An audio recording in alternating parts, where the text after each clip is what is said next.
Hello everyone, Tony here once again, and today we're gonna do the real review of Dior Homme 2020. Now, when I say a real review, it doesn't mean that anybody else's review is fake. No. What I mean by that is that I bought this fragrance myself with my own money, so I'm gonna pledge no allegiance to nobody. There is no brand loyalty. I'm a real consumer just like you. There is no affiliate link, so you can click, buy something, and I get some commission. None of that. And most importantly, I am not trying to sell you anything. If I tell you that I like something, that means I really like it.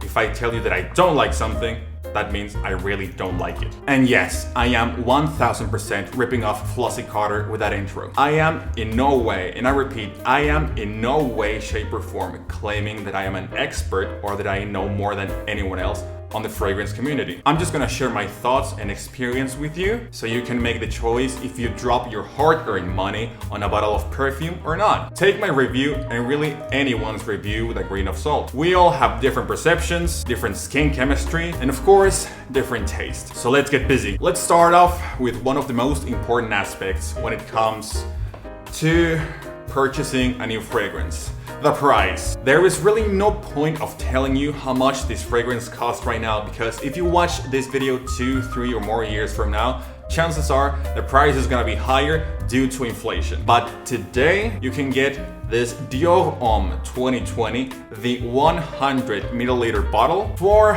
120 American dollars. The price is always gonna be subjective. There are people who might save months just to get this fragrance. And there are some other people that can afford $300 or $300 fragrances on a single purchase on a regular basis. Yes, I know people like that. So it depends on each people's economy. But in my opinion, the price is kinda okay. Not too low, not too high. Remember, this is one of the most well-known French designer houses worldwide. Now let's continue with the notes. According to Dior's website, we got Atlas Cedar, Patchouli Heart, and Vetiver. Incredibly minimalistic, but believe it or not, this occasion as well, I'd rather go to Fragrantica. Yes, so according to Fragrantica, on the top notes we've got bergamot, pink pepper, and elemi.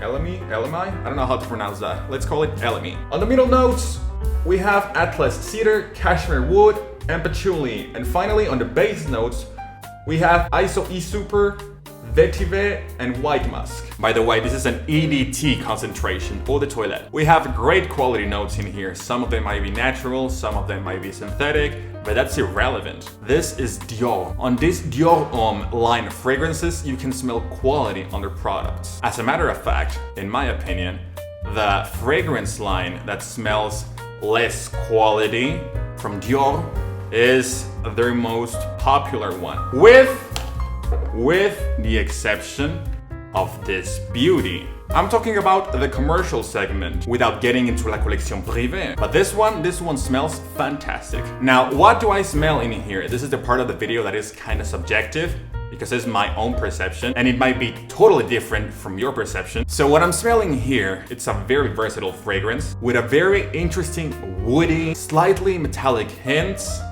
with an ethereal profile. Now, is this the most amazing discovery in the history of woody fragrances?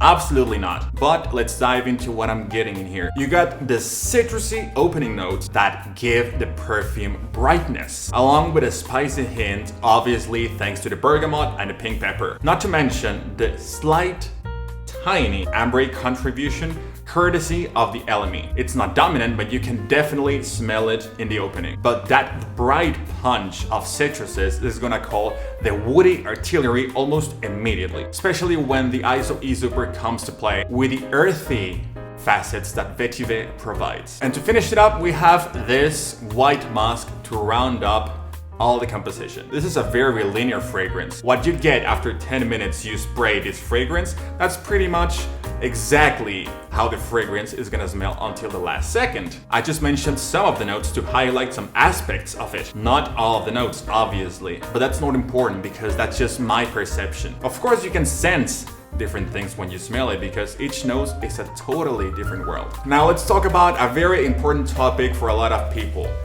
the compliments. Personally speaking, I couldn't care less about the compliments. And it's kind of crazy because a lot of people buy fragrances with the sole purpose of hopefully feeling validated throughout other people's opinion.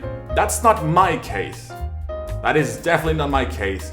I am one of those weird people that buy fragrances just to please myself, and that's it. If some other people like it, that's great, but I don't really care about that. I don't really be looking at top 10 panty dropper fragrances videos or those top 10 head turner fragrances videos anymore. Of course that I did at some point, but that was years ago when I was first starting on the fragrance world. That being said, I have received compliments wearing this fragrance quite a lot of times. Now let's talk about performance, but let me tell you something. Not all atomizers were created equal. Some of them are average, some of them just get the job done. You got those crappy ones that the bottle of perfume basically just spits when you're applying it without a consistent burst of perfume. You got the famous mist atomizer, but you gotta play with them. They don't eject the same amount of perfume on each kind of atomizer, obviously. But this one is pretty good. Now, the performance on this Dior Homme 2020 is average. On a bad day, I would say slightly below average. I'm getting 5 to 6 hours applying this 7 to 12 sprays, both on my skin and clothing. And the same thing with projection. It's pretty much average. Using that amount of sprays, that may be projecting for about 1 hour within your arm's reach. Then you'll have it in your personal bubble for another couple of hours, let's say your elbow's reach, before it becomes a skin scent that, unless you're kissing someone, people are not gonna notice that you're wearing fragrance. Remember, not all fragrances were created with the purpose of being projecting like crazy with a longevity of 12 plus hours. There are some more subtle scents that were created precisely with the purpose of being more intimate. This one is right in the middle. Now, occasions.